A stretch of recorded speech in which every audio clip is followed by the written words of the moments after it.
Israel Update with Gadi Taub and Mike Duran.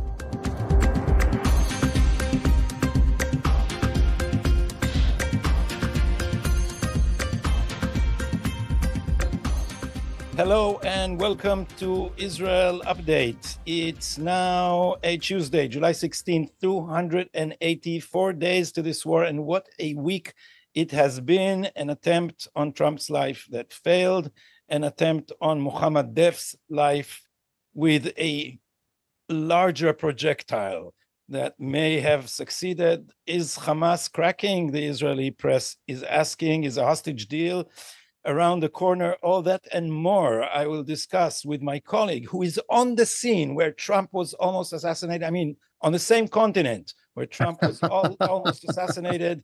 The esteemed Hudson Institute Senior Fellow, Mike Duran. Hi, Mike. Hello, Gadi. Yes, I'm here on the same continent with Donald Trump. That's how close I am. Yeah. So let me tell you what happened this last week. But before you do, we have some minhala messages, some technicalities. First of all, we have problems on our Rumble channel. This is being fixed with the Rumble people. If you were frustrated and looked for the video there, try us on our YouTube channel. Of course, if they get us on the Rumble channel, then they're not listening to us right now because this is on YouTube. No, some people, Mike, are listening to the audio and then saying, I have to see these guys. Were they smiling or what? And then they go, we have 25,000. I'm going to put a notice on Rumble there. There's a problem with uploading, so I'll just put a notice there in order that you, if you are listening there, you can follow us here.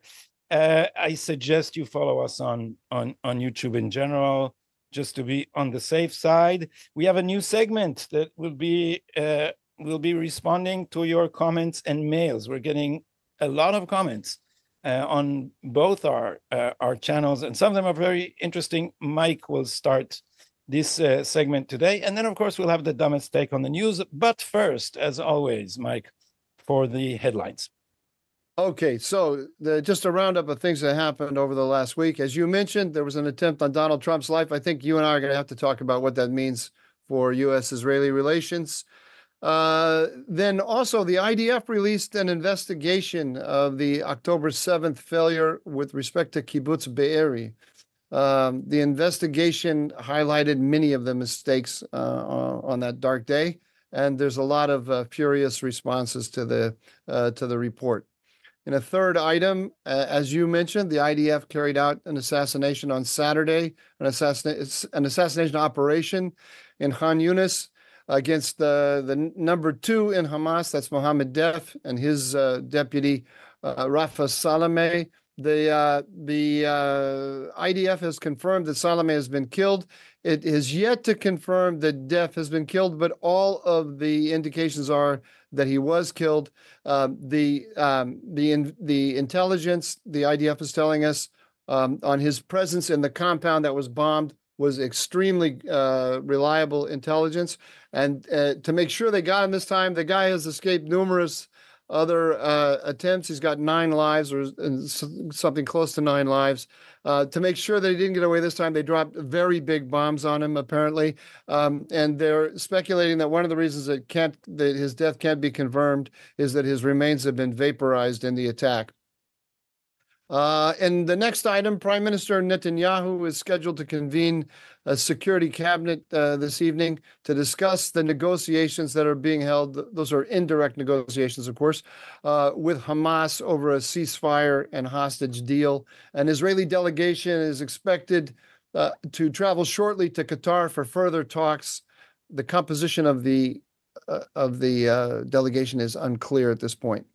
And another item, Khan Radio reports that the tensions have spiked between Prime Minister Netanyahu and Defense Minister Gallant over, do you know what it's over, Gadi? Yeah, it's over the Philadelphia corridor. And why did I turn to you to say, what's it over? I don't know, Mike. Because I told you last week, before it was reported that there was a disagreement at the upper levels of the Israeli government. You got to hear first, okay? You got it here first. We break news here at this podcast. And this is a momentous question. We'll It's a very big question. It's a very big question, but and you got it here first. Just for those of us who are loyal listeners, they realize that we know a few things. Okay. Israel and Hezbollah have continued to trade blows, including yesterday.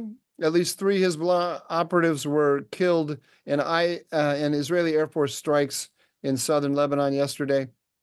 That included a Hezbollah commander and a Syrian businessman who has close ties with the Assad regime and with the Iranians. Last week, an Israeli civilian couple near Noah Baranis, I think, is that how you pronounce their name? Baranis? Yeah. They were killed by Hezbollah rockets.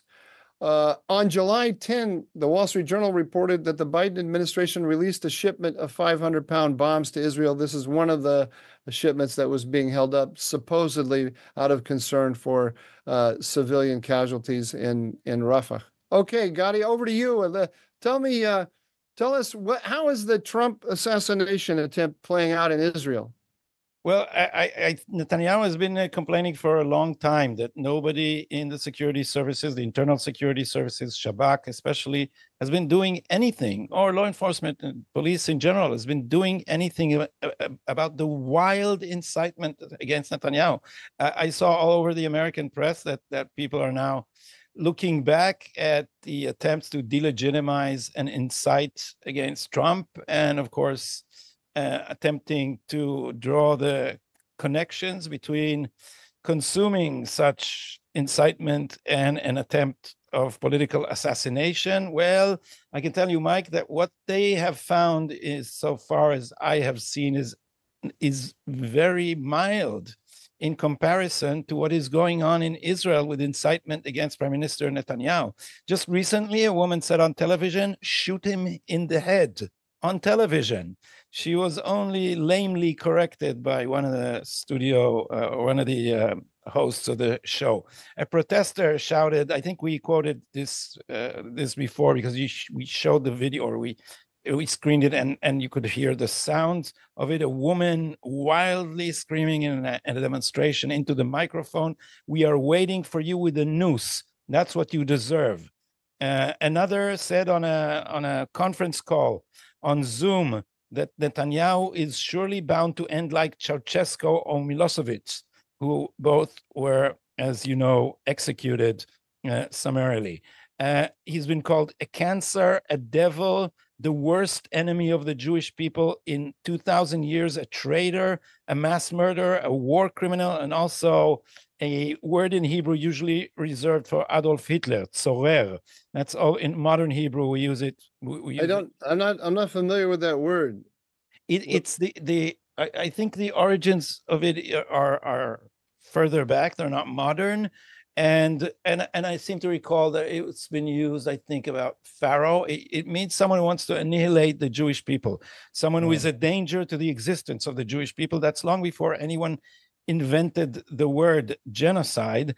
But in modern Hebrew, hatzorer denotes Adolf Hitler. So they're screaming this into microphones to cheering crowds. This is not someone crawling in the margins of the internet in some crazy forums or marginal websites. This is mainstream. And one of Israel's most important right-wing pundits, Kalman Libskind, just recently wrote that most Israelis don't know about this incitement because the press is not even bothering to report it, let alone that the police is not doing anything. Much of this is illegal.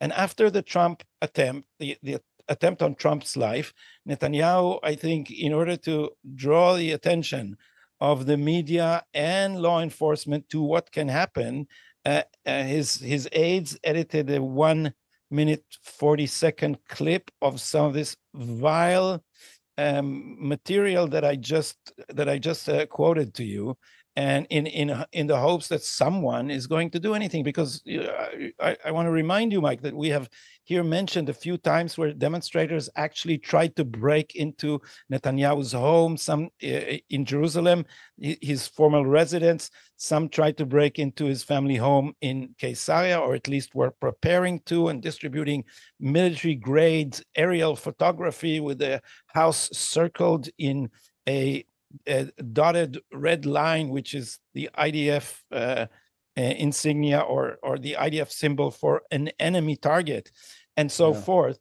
So this has been screened in the cabinet meeting. The press has been complaining that I was gonna say, I assume that it was screened in front of the camera at the opening of the cabinet meeting, and then the cameras showed it, right? So the not just the cabinet ministers, but the public saw this being discussed by the cabinet, right? And a lot of the commentators moaned that Netanyahu. Well, no, this is what I was going to say. My favorite Israeli columnist, Ben Caspit, he devoted an entire column to this, which only tells me that it was probably a very effective statement.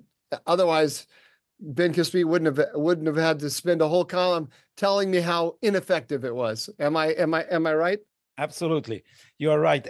But I want to correct a mistake, because people are in Israel too are holding their head and saying, how can it be that these same people on the left who have been preaching ever since Rabin was assassinated, that incitement is dangerous, that words are lethal, that we should take incitement seriously, are so silent about the incitement against Netanyahu? So I want to explain to you, Mike, and to our American listeners, and I hopefully one day to my Israeli colleagues too, that this is a complete misreading of the map, because in the way the narrative of Rabin's assassination was constructed by the left in their mind, the right conclusion from the Rabin assassination is that incitement against Netanyahu is exactly the right thing to do, because the way they have constructed the whole thing is that Netanyahu. There's a phrase in I think the Book of Kings where it asks where it is asked, "Thou shalt murder and also inherit." Haratzachta v'gam yarashta. It's It's in the past in the Hebrew. So Netanyahu has been framed in that way, as a colleague of mine at Hebrew University, Ephraim Podoksik, has said. And why is that so, Mike? Because the Israeli left cannot bear to admit that we don't have partners for peace. And so to put its whole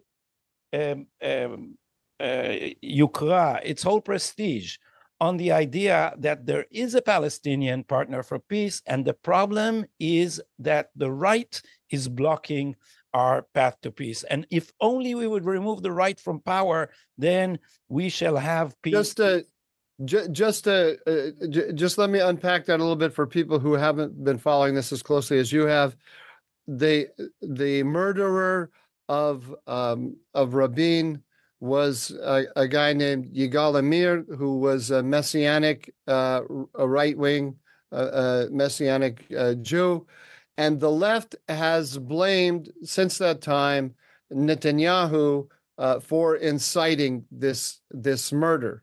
And so when you say you murdered and you inherited, they're saying that there would have been peace between the Israelis and the Palestinians if Rabin had not been killed.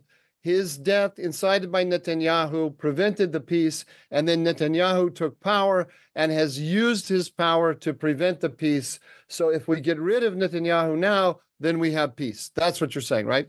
Exactly. One small detail you need to add to this, it's that Netanyahu won the election after Rabin was assassinated, to everyone's shock. So the narrative was changed, because in the beginning, Yigal Amir attempted to murder peace. But then when Peres lost the elections, it became Yigal Amir succeeded in murdering peace. Now, the only thing they still needed to do is put the gun in Netanyahu's hands so that he would be the murderer and the inheritor. So after he inherited, they rewrote the past in order, thou shalt thou murder.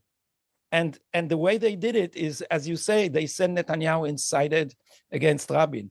And the thing is, Mike, that not only did he not incite to the murder of Rabin, he was the responsible adult who called many times on his followers not to incite. There's a famous video of Netanyahu when someone in the crowd started shouting, Rabin is a traitor, he stopped them and said, not a traitor. He is mistaken, not a traitor. He is a political adversary, not an enemy. We are one people. I'm quoting almost verbatim. And the reason I can be so emphatic is that a radical left-wing journalist named Anshel Pfeffer wrote a book called Bibi, and it's a very hostile biography. But I have to say in his favor that he investigated the question of incitement and reached the conclusion that Netanyahu did not incite against Rabin even in the smallest degree.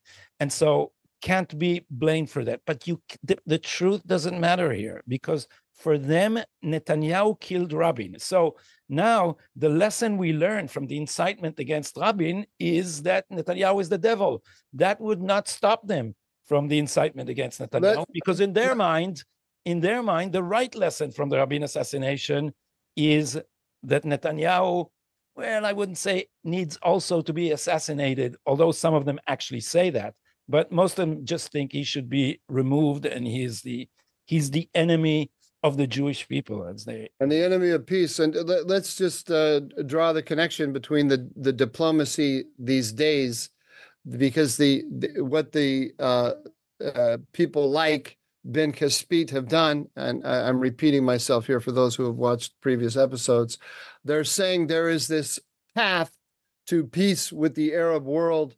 that the United States, that Biden has created, a path to creating peace with Saudi Arabia, a path to creating a coalition against Iran. It's there waiting for Israel, but Netanyahu won't take it, because it requires accepting a two-state solution and the Palestinian Authority, revitalized Palestinian Authority in Gaza, and Netanyahu is being held hostage by Smotrich and Ben Gvir. So anyway, it's a continuation. It's a new chapter of the same story as they are writing this. That there's this peace option that Netanyahu is blocking.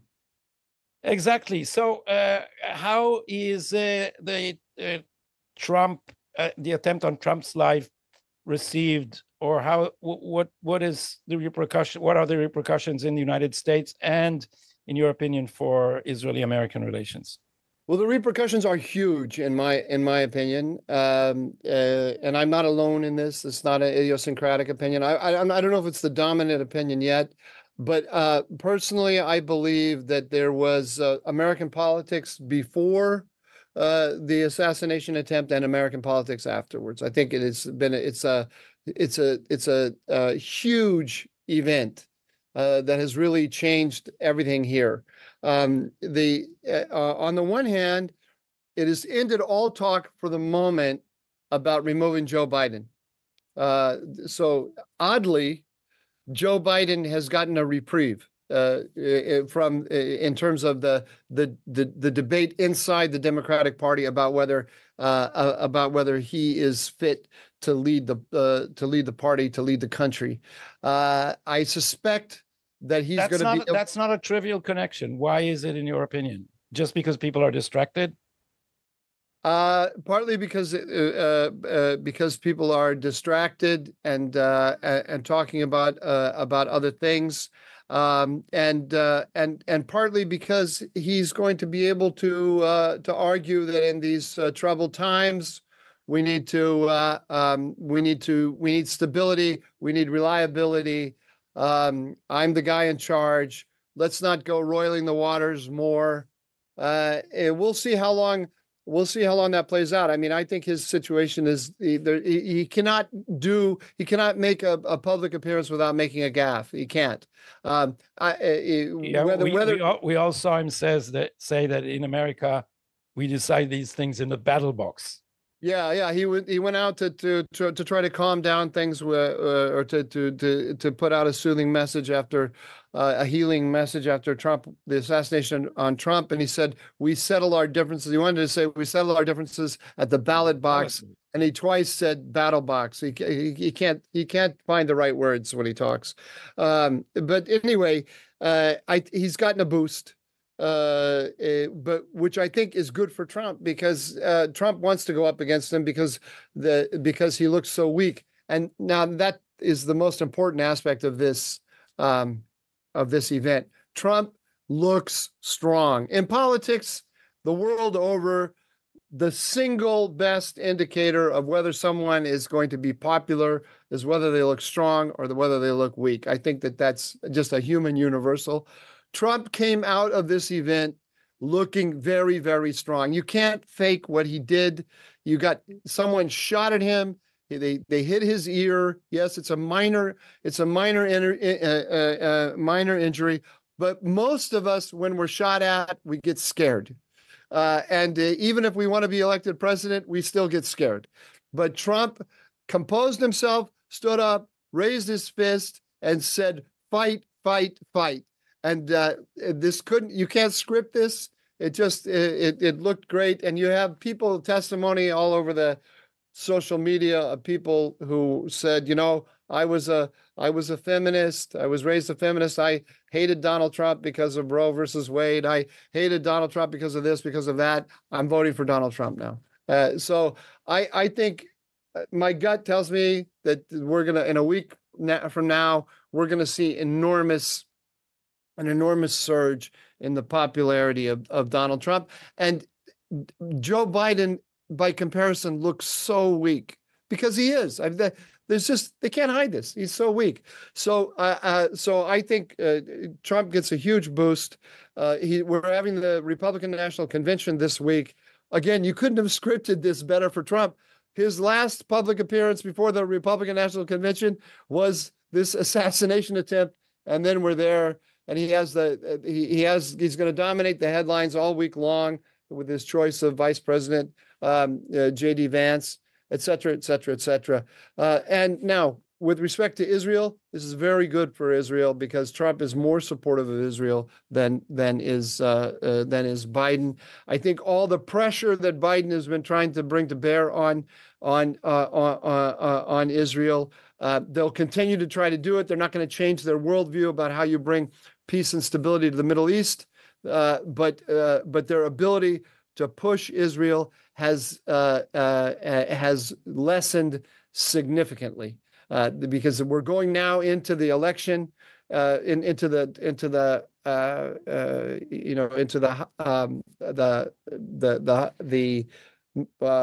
height of the election season. It's going to be very hard in these circumstances for Joe Biden to really come down hard on Israel, which means that Prime Minister Netanyahu can wait out any pressure that the Biden administration is going to put on him. So I think Ben Caspit, in recognizing that the Trump assassination attempt strengthened Netanyahu, I think he was right, for reasons he probably didn't even understand. But it has definitely strengthened Netanyahu. I think it has strengthened Israel because of the Trump position on Israel, on the Abraham Accords and everything else. And Iran. And how is J.D. Vance on Israeli affairs, in your estimation? He's good. He's good on Israel. He's a strong supporter of Israel. He's for someone like me, I think the United States needs to stand up to Putin in Ukraine, Xi Jinping in Taiwan, and Iran in Israel. He represents the MAGA kind of restraintists. So he's made a big point about thinking that the opposition to Putin in Ukraine is a mistake. But he has one of the points that he made recently was that we shouldn't be giving all that aid to Ukraine. It should go to Israel. So he represents the just gut level right-wing American support for Israel, which I think Israelis can count on, regardless of who's in power. Some of that restraintism is going to lead to a desire to step back from the Middle East. But I think in the case of a Republican administration, it's kind of going to be like Reagan. Reagan didn't want to get involved in the Middle East at all. But in the end, he ended up strengthening Israel because he still wanted to strengthen U.S. allies against the Soviet Union. That's what I think we're going into. We're going into a period analogous to Reagan. I want to remind our viewers and listeners that as you elaborated in your famous piece about the realignment, there are two ways of going about withdrawing from the region for the United States. One of them is strengthening America's allies and having them fight America's war or protect America's interests by proxy. And the other is to try and serve as an objective or neutral mediator between Israel and its enemies, which means basically letting Israel's enemies increase their power in the region. So clearly, specifically Iran. It means what it translates into is building up Iran. Although that's not how they think of it, but that's what it ends up being. And another way to look at it, which is also, I'm quoting you again here, is that the current administration is trying to reach an accommodation with Iran, trying to reach an agreement about a new regional order over the heads of the Israelis, and a Trump-Vance, like the Trump-Pence administration. We have interviewed together Secretary of State Mike Pompeo and asked him about this. So what you're saying is that they will go back to the policy of isolating Iran. If I might remind you and our listeners of what Secretary Pompeo told us, he said that there are three pillars to the Trump administration's regional policy in the Middle East. And these are: one, Iran is the problem and not the solution; two, you need to bypass the Palestinian veto; and three, you need to have a credible military threat in the area. And this leads us directly into our next topic, which is the question of the continued war in Gaza and possibly in Lebanon, and the controversy over the hostage deal and Israel's policy and all that. I would put all that under the question, the war. Mohammed death. How did the assassination of Mohammed the assumed assassination of Mohammed Deff, how much has that changed everything? So how do you view this change? Mohammed Deff is the second in command in Hamas. The Israeli press has been reporting that Hamas is experiencing cracks both in its will and in the unity of its ranks. I'm not sure about any cracks in the will of Yahya Sinwar, but as it was reported in the Israeli press, some of his commanders, as well as external Hamas, that is the heads of Hamas outside the Gaza Strip in Doha, in Qatar. So there's disagreement between these two sections of Hamas, and the Israeli press says cracks in the chain of command, that is the commanders under Yahya Sinwar, of which Mohammed Deff was the most senior.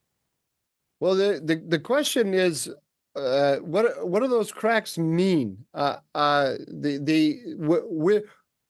Will we see a softening of the negotiating position over the hostages for prisoners deal? And I don't think we've seen that yet. So I don't.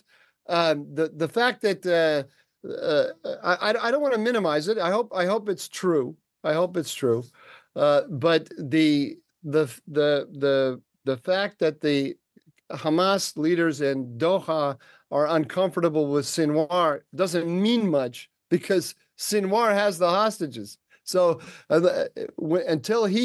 long as he has the hostages, and as long as he has men who are still willing to kill for him on his orders, then none of this means that much. The Israelis have told us that they've destroyed all the major brigades, so that they don't really have a terrorist army anymore. And by the way, that seems the events seem to to support that claim, because in the past, when someone of the stature of Mohammed Def would be attacked with the kind of sized ordnance that the Israelis used, Hamas would have responded with rocket fire on Tel Aviv. You would have been you would have been running down the stairs in your apartment building to go to your shelter. Yeah. So they can't do that anymore. That's a strategic shift. It's important, but until it leads to a new position, it doesn't really matter that much. I mean, I hope it will, but this is what I'm waiting to see. So there are cracks on the Israeli side too, or at least a disagreement between Prime Minister Netanyahu and his Minister of Security, Yoav Gallant.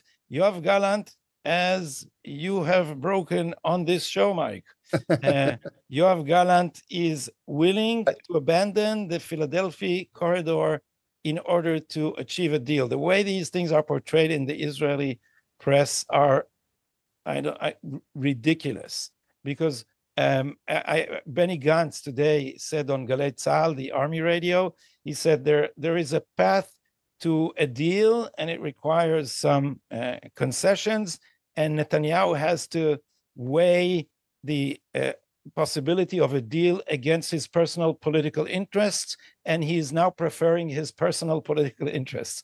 So these personal political interests are actually staying on the Philadelphia corridor, among other things. Netanyahu has been insisting on winning this war. This is not his personal interest, or if it is, it's a personal interest because this is a democracy and this is what the public wants.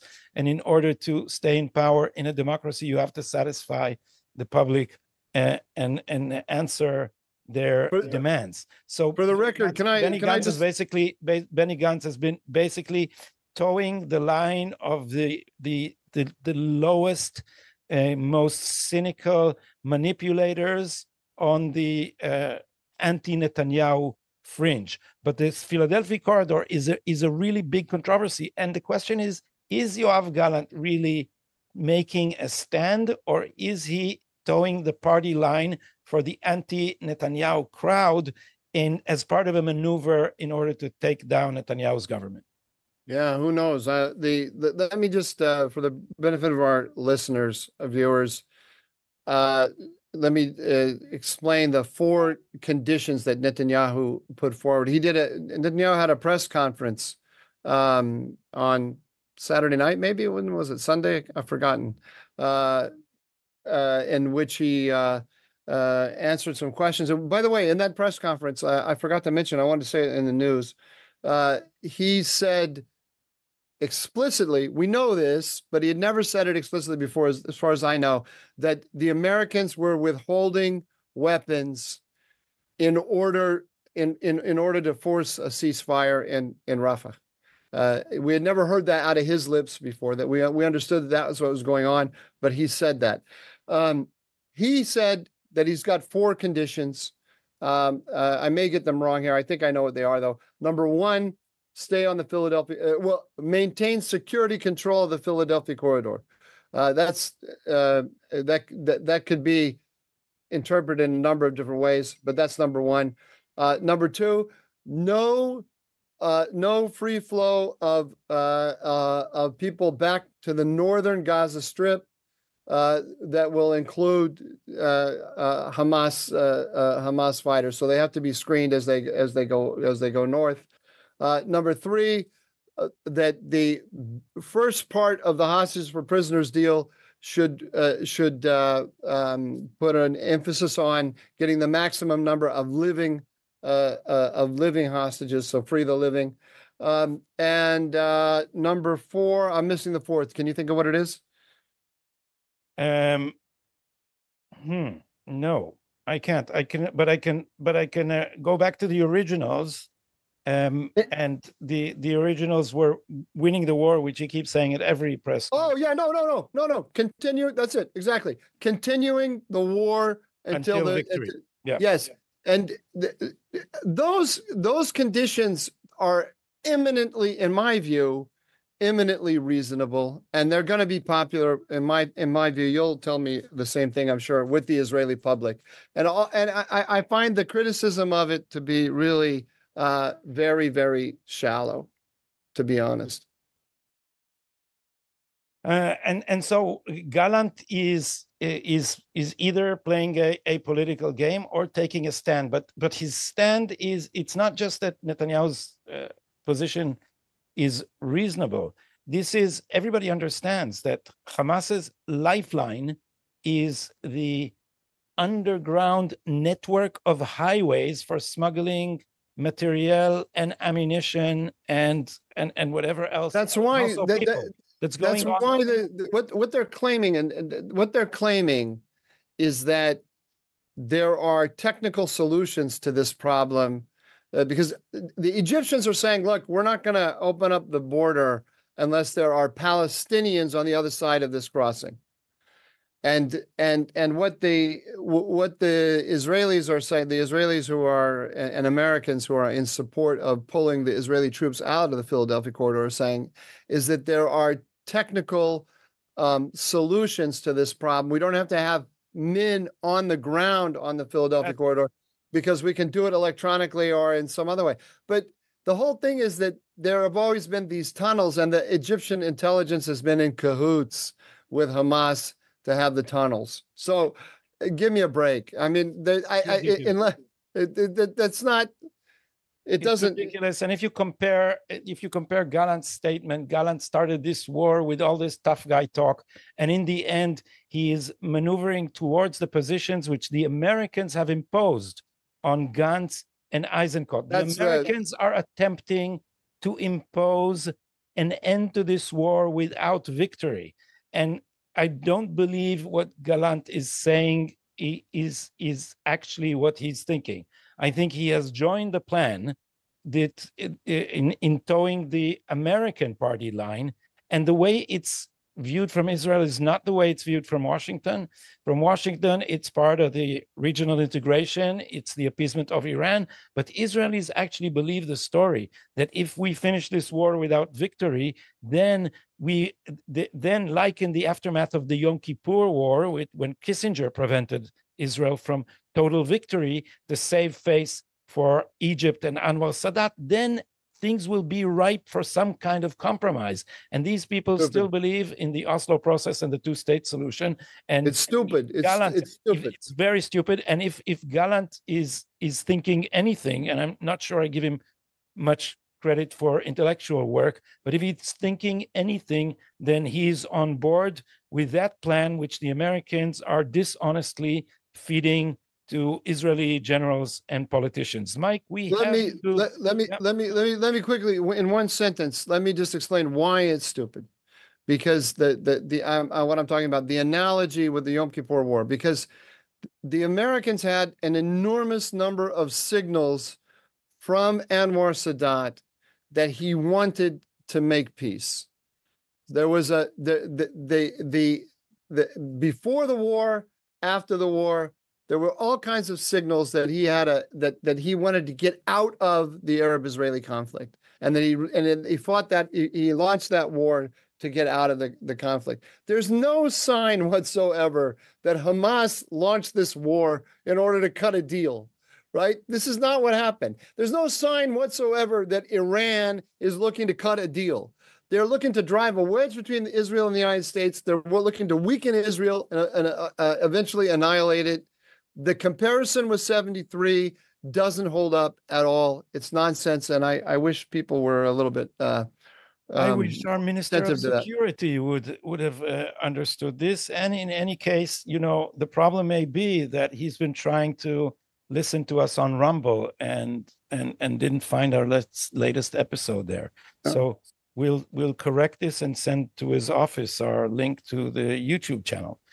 So, Mike, I think we are now at the new segment in which you are going to answer viewers and listeners' mail and comments.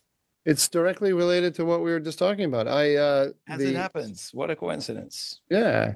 So I read through some of the comments, most of the comments. Many people said many nice things, by the way, and to all of them, I will say thank you. But I got some criticism, Gadi, and I wanted to answer the criticism. Seriously, both in Hebrew and in English, people told me, Gadi's great, but the American guy, he's soft. He's weak. He's weak. He doesn't understand the extent to which the Israeli security establishment is in cahoots against Netanyahu, et cetera, et cetera, et cetera, et cetera, et cetera. And I wanted to make 2 points. These are Israeli viewers who are making that argument. No? Yeah, probably. Either if they're these are people who are surprised, but this show is very popular on my Hebrew channel too. I think I mentioned that. Yeah, so you did. Israelis too are using us as a source. Yeah. Yeah. But it's either an Israeli or an American Jewish person who's very, very, very attuned to what's going on in Israel. I just want to explain myself a little bit because I'm not going to back down on this issue, and there's 2 aspects of it. One is what I think our role is, or my role. I would include you in this, but I'll let you decide what your role is, Gadi. But what's my role in this whole discussion? I am not first and foremost a political activist. We working in a political environment, in a politicized environment. There's a chance that I could end up being an official in the Trump administration. So I have, and I was an official in the Bush administration. So I have my political commitments, but I am first and foremost an analyst. That's what I am first and foremost. And that's where my contribution is. The world is full of political operators these days, and people full of political emotion on social media who are going to go attack people for their political failings. That's not why I'm here. And I have at this particular moment a mission to American supporters of Israel and to Israelis, and that's to get them to understand what the Americans are up to in the Middle East, the whole realignment, their Iran appeasement, and so on, and the pressure they are putting the Israelis under. The Israeli elite cannot talk about this openly. It's the number one thing on their minds, even more than Iran, even more than Hamas and Hezbollah. It's the first question they have when they wake up in the morning is, what's American policy and what can I do within that framework? Maybe it's the second thing on some days, but it's right at the top of their minds, and they're not allowed to talk about it because if they talk about it, they queer the deal with the Americans, and the administration is not talking about it because it doesn't want to admit to its own public the extent to which it is putting pressure on the Israelis and dictating what their options are and aren't. So there are a whole set of very practical questions directly related with the Americans, including resupply of the military, including the Iron Dome, activation of the Iron Dome system, and so on. And I want everyone to understand those calculations. It's too easy sometimes to come in and say, this one, Galant on the Philadelphia corridor, a little easier, I think, because this is such a no-brainer, really, it seems to me. But it's too easy to say that the guys in uniform are doing X, Y, and Z because they are insufficiently fervent politically. They might be, and that might be the answer. But I want evidence before I say it, because I'm aware, more than most people, of a whole set of considerations that they have, really serious military considerations that they have that have nothing to do with politics. Yeah, so I'll just add to that Israelis have been traumatized by the long struggle over the reform, and what they have realized. I've just recently interviewed on my Hebrew podcast a guy named Idon Nordan, who wrote a book called Baal Habayit, the proprietor, in which he said that the bureaucracy is the proprietor of Israel. And we have seen how the attempt of a legally elected majority coalition to pass a very reasonable judicial reform was ran up against the whole state bureaucracy, from the judiciary to the IDF, and not just former IDF commanders, but also active reservists who have used their positions in the army in order to advance the anti-Netanyahu or anti-right-wing agenda.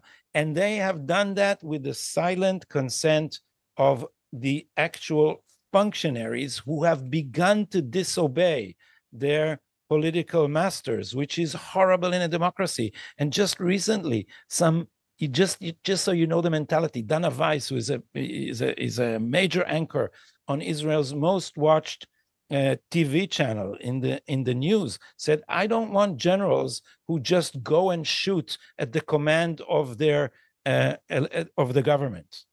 What? She wants generals who will screen the commands that they get from the civil authorities. These people think that they are the real proprietors. And Mike, you know this well because you also know Israeli history, and the army has always thought that it is smarter and more responsible than the politicians that come and go. This is what we inherited from the British system of the civil service. Our time is almost up, and we are now to the dumbest takes, and you have a specifically dumb take on. Oh yeah. Okay. All right. So my dumbest take is after Donald Trump. Well, of course, there's this whole question of incitement. Let me say all of the things that you said about incitement, the debate about incitement in Israel. There's an analogous debate in the United States about incitement toward Trump. There's the Democratic Party was campaigning on the notion that Trump is Hitler, that Trump is a dictator who's going to destroy democracy. The newspaper, the magazine covers, like the New Republic, had Trump with a Hitler mustache. The President Biden tweeted that he's the greatest threat to our, existential threat. I can't remember what the phrase was, but something to the effect that he's an existential threat to our democracy, and so on. And so the right wing immediately, the supporters of Trump immediately connected the assassination attempt to the incitement and said, this is where it leads, directly to this. And so immediately the left wing was on the defensive. And in that context, the dumbest take came from a CNN. I'm looking for her name here as I'm doing this. Pardon me 1 second. Gangle is her last name. I can't think of her first name. Jamie Gangle, a CNN analyst, was talking about the assassination attempt, and she pointed out that when Trump stood up after being shot, he raised his fist and said, "Fight, fight, fight." And she said that, and I'll quote here, I think what we're hearing from people, this is a quote, I think what we're hearing from people is that that's not the message that we really want right now. We want to tamp it down. So, yeah. So they immediately pivoted, and they did it immediately to blaming Trump was the threat to democracy. Trump had raised the temperature in our politics. Trump had incited people, and he's the one who's responsible for the environment that led to his attempted assassination. I don't know. That one made me particularly laugh. We don't. This is not the message we need right now. My hunch is that these people feel that the ground is shaking underneath them. They know that the old narrative is not going to work, but they don't have a new one. So they're shooting from the hip, from their progressive instincts. I saw another CNN segment at the end of which the commentator said that the incident of the shooting at Trump is being investigated as a possible case of domestic terrorism. It's a possible case as opposed to PTAs, which are a definite case. For the first, domestic for the first 24 hours, they wouldn't call it an assassination attempt. They were calling it a shooting. They kept calling it a shooting. And I listened to a reporter on the BBC saying, well, when questioned about it, said, you know, we don't actually know what the motive was yet. So we the motive was ear piercing. Yeah. The selling of earrings. My dumb mistake is one of my favorite people to fight with on Twitter, Amos Shoken, the owner of and publisher of Haaretz, who said that Israel's only hope is that Biden would impose on it the end of the occupation. And it just looked like, how is Biden even going to impose an answer to a question on anybody? And if you're putting your bet on Biden's imposition, that has just slipped between your fingers. But the fact that an owner of a newspaper says that just shows you, Mike. And I've been saying this. But he said it just to reinforce. He said it a month. There's been a month of debate in the United States about whether Biden can tie his own shoelaces, and there's a consensus among all, all serious people that he can't. And then Shokin comes out with that. It's crazy. It's hilarious, but it's not just hilarious. It is also another testimony to something that I've been saying on this program for a long time, that the left in Israel is not just anti-democratic, it's also a-democratic. It has just given up on democracy. It doesn't think that it can persuade Israelis to vote for the two-state solution. So what is left of the left, what is the remnants that are still clinging to the idea that we can have peace or at least partition with the Palestinians, those are not hoping for convincing the electorate. They're hoping for an American imposition. I want to on that note, I want to it's not the right person to look up to. I want to suggest to you, I think that the key dividing line in Israel and in the United States today, a key dividing line in our politics, is those who believe in the consent of the governed and those who don't. And it strikes me because I've had all these fights with people inside the Republican Party. I came out in April of 2016. I came out in favor of Trump. I was opposed to all of the efforts to be against Trump, and I did it because I follow the Prophet Muhammad in his advice that my people will not agree on an error. And I saw the Republican electorate deciding on Trump, and so I said, I'm with the Republican electorate. A huge segment of the Republican elite and donor class tried to rejigger it all, and they have been, to call them lukewarm, they've been hostile to Trump. So he's faced the whole onslaught from the progressive left and from the Democratic establishment, but a big segment of the Republican establishment has been playing footsie or in cahoots with the Democratic establishment against him. And I realized in arguing with these people and discussing it that they don't really trust the voters. They don't. Yeah. And I think that's the dividing line. As one professor put it to me, the people, they don't know shit. So that's how I define this crowd. But also, Mike, let me, if I may quote myself, my